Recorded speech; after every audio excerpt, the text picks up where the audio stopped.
Florida State at NC State, Thursday night football, ESPN. Marco, what should bettors be looking at? Another Thursday night matchup. We've got a home dog. Can this home dog pull off the upset? I say they can, and one of the key reasons is their passing offense. Oklahoma was the only other team this year that Florida State faced that had a good passing offense, and that's the worst game Florida State had this year. I like NC State on Thursday night to pull the upset, and I've got some other angles that we'll talk about further in the video. All right, first we got to talk about your outfit. In the suit. Now or in this, I guess, a sports jacket. Is this something we can expect every week? Well, it's all business this week, buddy. This is my game of the year week, and we're totally focused, and, we're dressed for success. Now, sometimes on TV they'll tease and say, coming up, we're going to talk about this. I'm going to tease the viewers for a future video. At some point this week, we're going to zoom in to your open collar right there with the chest hair. So I think that's going to, the views on the later videos are going to go through the roof is the way I see it. Oh, my God. All right, so let me start out. Florida State has not covered against NC State on 9 occasions. They're 0-8-1 ATS against NC State. So to me, we've got a different coach, and that's what we're going to be talking about a lot this week, trends and when they're applicable and when they're not. When you listen to a number like that, does that sway you? It's always something that when I look at, I take note of it. But again, as we talked many times on the thing, I handicap more for the here and now than the past history. I'll look at it as a reference point, but it's really very low on my list. Because if that's going to be your answer to all trend talk, then we can just record that and just play it again and again, or I can quit asking you. There's never any time that you think about trends. It will not take me off of a play if I've got more stuff on the other side. So you quite frankly ignore trends. To me, and especially in college I'm football. not saying you have to justify. Is that a yes? Yeah, I do for the most part. Yeah. Now, you said in college football. Is that and not that's the case? why I was going to explain, because in college football, there's a turnover every 2 years. Because let's face it, seniors and juniors, so every 2 years you got a different chemistry for the team that I just think that to look at those. When you say chemical makeup. Well, sometimes that'll help too. Coach. But you're changing, the flavor of that team, the face of that team, the nucleus every 2 years. So, it's great. Now, where I will pay more attention to those type of trends, and I'll be honest with you, when we get to the last 2 weeks of the season and we talk about rivalry games, I think it's more pertinent in rivalry games than just regular conference games. So you're saying the matchup trends in rivalry games, even though there is that same turnover. There is that same turnover, but you're now getting other things involved. You're getting history. I mean, like when we get to backyard brawl with Pitt and West Virginia, I have certain trends that I look at and make sense because it's, a dog might cover more in that, and it's a situation. I like to say it's the team that's playing for the least has the most to play for in those rivalry games.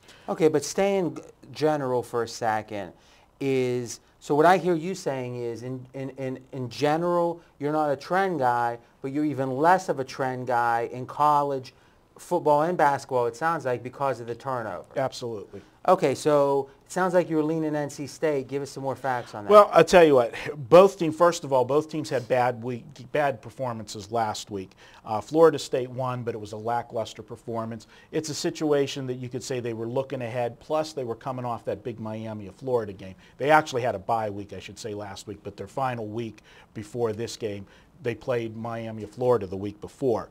Both teams... All right, so slow down, I'm confused. They played Miami the week before, then they had a bye. No, then they had another game, lackluster performance, then the bye. Okay, so if anything, motivationally, you would think that would be pro-Florida State because not only, they had a big win, right, and what tends to happen is you don't blow out a team you should maybe the next week, but then now you got to bye, and the coaches are preaching that for 2 weeks, and they come out on fire for a national TV game. So motivationally, that'd be an advantage for Florida State. It would be. Public perception, it would also be for Florida State, and I like it because it sets up my next part of this game. No, but I'm interrupting you more than usual, but I want to understand this. You're saying the fact that Florida State played poorly the last game is a public perception advantage for Florida State? They've had 2 weeks of practice. People are getting more sophisticated because of websites like our own, people write blogs, talk about sandwich games, and they understand of look-ahead games. So they're not going to put as much credence in that bad performance.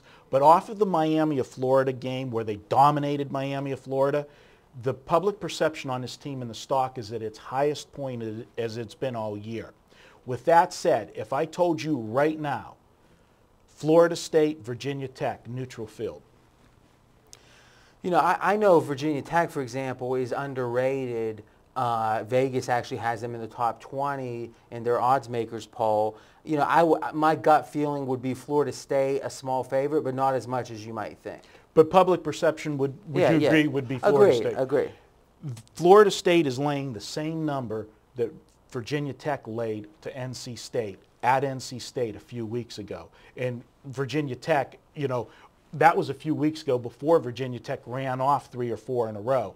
So, so you're saying a few weeks ago, Virginia Tech was held in even less esteem. They were laying the same number, which is 4. Right. That's being laid now. Florida State seems to be clearly the better team. Thus, you're saying, now there's 2 ways to look at that. Oh, my God, great value, lay it. You're saying it might be a special Marco trap game. Absolutely. That, you know, a lot of handicappers are going to cry the value play there. I don't. When I see something like that, especially when it's on a nationally televised game, it's even more because you know there's going to be more people involved in this game on Thursday than more public action. Right. Whether and if it was just so on a normal Saturday. Is one of the requirements of a trap game, for the most part, is being a public game, because the bookmakers aren't going to try to trap the public in a game they're not going to bet no matter what.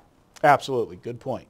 Okay, so it sounds like you're saying you think that Florida State is at their zenith right now, public perception-wise. The line doesn't account for that, and thus it's a trap, and you have strong feelings towards NC State. I do, and like I said, going back, the only game that Florida State's played well this year, and I think, you know, they might be a tad overrated at this point of the season.